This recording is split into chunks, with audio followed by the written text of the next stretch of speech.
students, welcome back to our Introductions to English Linguistics class, and today we're going to continue our discussions on semantics. Semantics, according to Griffith and Cradle in Introductions to Semantics books, that semantics is a linguistic study of meaning. So when we discuss about morphology, it was about the word, structures of word, and phonetics and phonology in relations to sounds, syntax structures of sentence, but now we're going to discuss about meaning. In semantics, there are some dimensions that we're going to discuss. The first is connotations. In connotations, someone can understand the meaning of word based on associating it with other thing or using a personal and subjective understanding, or we can say that this should be understood by interpreting it. For example, just like when we are listening to the word meja hijau, it doesn't mean directly refers to a green table, but someone can understand it by looking at the situations in court, or it called as law court. The second one is denotations. Denotations means that the word has its factual meaning, or it has the meaning based on the objective meanings that the people all over us will understand the meaning of the word directly from its words, or we can say it is literal meaning. Just like when we say apple, so the apple that we understand is similar with what other people understand. The third is synonym.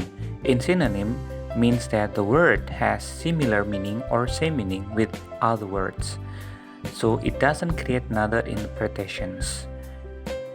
The fourth is antonym. Antonym means that the word has a contrast meaning with others.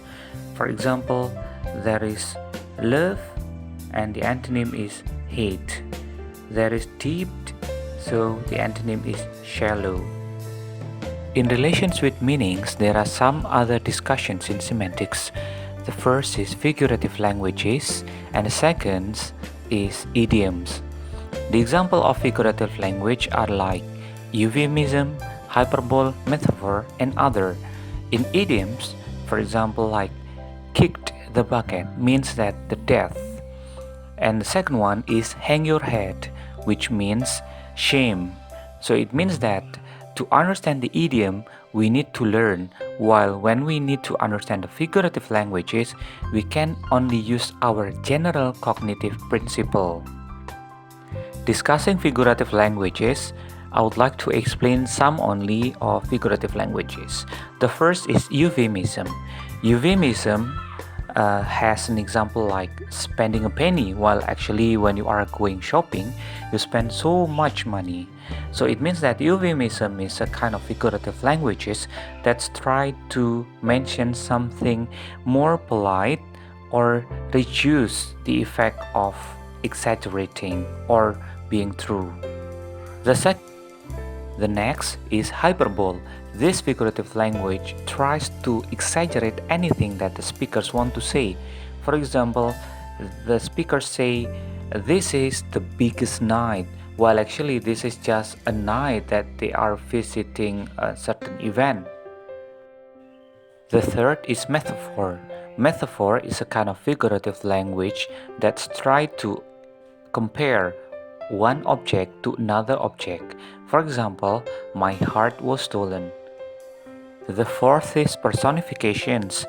Here comes from the word person, which means that someone compare something with the ability like a person, like the wind raged, or the sun hid behind the mountain. The next figurative language is simile. This figurative language tries to compare two things that they have somehow different characteristics, but they are connected to each other. For example, like black as coal. So the person will use the word as and like as representations of showing comparisons between two things. The last figurative language that we're going to discuss is litotes. This figurative language means that someone's tried to be down to earth.